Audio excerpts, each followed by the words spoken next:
నమస్తే, welcome to our channel.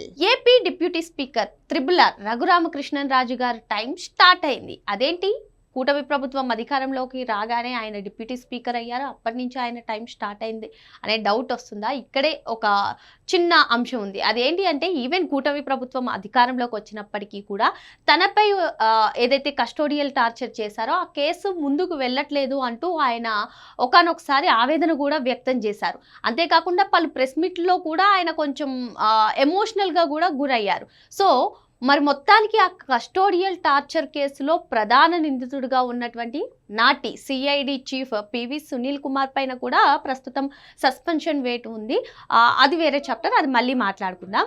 అయితే ఈ కేసులో ఇంకో ప్రధాన నిందితుడిగా ఉన్నటువంటి సునీల్ కుమార్ నాయక్, బీహార్ క్యాడర్కి చెందినటువంటి ఐపీఎస్ ఆఫీసర్ సునీల్ కుమార్ నాయక్ను ఏపీ పోలీసులు అదుపులోకి తీసుకున్నారు. మరి మనం చూసుకున్నట్లయితే కస్టోడియల్ టార్చర్ కేసులో నాటి సిఐడి చీఫ్ సునీల్ కుమార్ ఇప్పటికే విచారణకు హాజరయ్యారు. విచారణలో కూడా అక్కడ సిట్ అధికారులు ఏదైతే ప్రశ్నలు వేశారో వాటిని అన్నిటికీ కూడా దాటవేసే ధోరణితోనే ఆయన సమాధానం ఇచ్చినట్టుగా కూడా తెలుస్తుంది. మరి ఈ కస్టోడియల్ టార్చర్ కేసులో ఇప్పుడు మరి సునీల్ కుమార్ నాయక్ను అదుపులోకి తీసుకోవడం, మరి ఆయన్ను విచారణకు జరిపితే ఎటువంటి పలు అంశాలు బయటకు వస్తాయా, సాక్ష్యాలు బయటకు వస్తాయి. సో మరి మొత్తానికైతే త్రిబుల్ ఆర్ గారి టైం స్టార్ట్ అయ్యింది అనడానికి ఇంకొక మ్యాటర్ ఏంటి అంటే, పివి సునీల్ కుమార్ సస్పెన్షన్ను ఆయన రిటైర్ అయ్యే వరకు కూడా కొనసాగించాలి అంటూ రీసెంట్గా ఏపీ ప్రభుత్వం నిర్ణయం తీసుకుంది. ఎందుకంటే నాటి సిఐడి చీఫ్గా ఉన్నటువంటి పివి సునీల్ కుమార్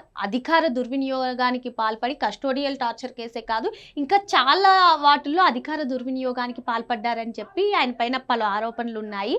సో ఇప్పుడు ఈ సస్పెన్షన్ ఏదైతే నిడివి ఉందో ఆ నిడివి అయిపోగానే ఆ సస్పెన్షన్ వేటు ఎత్తేస్తే ఆ కేసులో సాక్ష్యాలను కానివ్వండి, ఇక ఆధారాలను కానివ్వండి ప్రభావితం చేసే అవకాశం ఉన్నందున ఆయన రిటైర్డ్ అయ్యే వరకు కూడా ఈ సస్పెన్షన్ వేటు పడనుంది అని చెప్పి ఏపీ ప్రభుత్వం సిఎస్ విజయానంద్ కూడా ఉత్తర్వులు జారీ చేశారు. మరి మొత్తానికి ఒకవేళ ఆయన పైన నమోదైనటువంటి క్రిమినల్ కేసులు కనుక కొట్టేసినట్లయితే, అంటే తనను తాను ప్రూవ్ చేసుకున్నట్లయితే ఈ సస్పెన్షన్ వేటు తొలగిస్తామని, లేదు అంటే ఆయన నిందితుడిగా ఉన్నంత వరకు ఆ కేసులు కొనసాగే వరకు, ఈవెన్ ఆయన రిటైర్డ్ అయ్యేంత వరకు కూడా ఈ సస్పెన్షన్ను కొనసాగిస్తామని చెప్పి ఒక పక్క ఏపీ ప్రభుత్వం క్లారిటీగా చెప్పింది.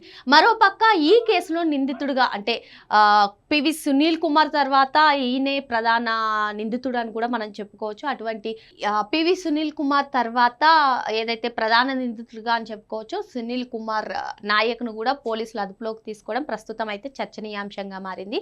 ఎందుకంటే ఆయన్ను కూడా విచారణ చేస్తే పలు ఆసక్తికర విషయాలు, ఇప్పటికే ఈ కేసు గురించి చాలా విషయాలు బయటకు వచ్చాయి. ఈవెన్ త్రిబుల్ ఆర్ గారి బర్త్డే రోజే ఇది జరగడం, చాలా అంటే అప్పుడు నరసాపురం ఎంపీగా ఉన్నటువంటి సమయంలో కూడా ఆయన్ని ఏ విధంగా చిత్రహింసలకు గురి చేశారో, ఆ చిత్రహింసలకు గురి చేసిందంతా కూడా వీడియో కాల్లో చూపించారు. వీడియో కాల్లో నాటి సీఎంగా ఉన్నటువంటి జగన్మోహన్ రెడ్డి గారు చూశారు అని చెప్పి కూడా చెప్తూ ఉంటారు. మరి ఈయన కూడా స్టేట్మెంట్ ఇచ్చారు. త్రిబుల్ ఆర్ గారు కూడా ఒక 100 కిలోల బరువు ఉన్నటువంటి వ్యక్తి నా మీద కూర్చున్నారు, నన్ను హత్య చేయాలని చూశారు అని చెప్పి ఈయన కూడా చాలాసార్లు ఆయన ఆవేదనను వ్యక్తం చేశారు. మొత్తానికి ఈ కేసులో ముందడుగు అయితే పడుతుంది. సో నాడు అధికార దుర్వినియోగం చేసి ఎవరైతే ఇటువంటి అవకతవకలు పాల్పడ్డారో లేదంటే అవినీతికి పాల్పడ్డారో వాళ్ళందరికీ బ్యాడ్ టైం స్టార్ట్ అయింది. అదేవిధంగా త్రిబుల్ ఆర్ గారి టైం స్టార్ట్ అయింది ఇప్పుడు అని మనం చెప్పుకోవచ్చు. మరో అంశంతో మళ్ళీ కలుద్దాం. Thank you.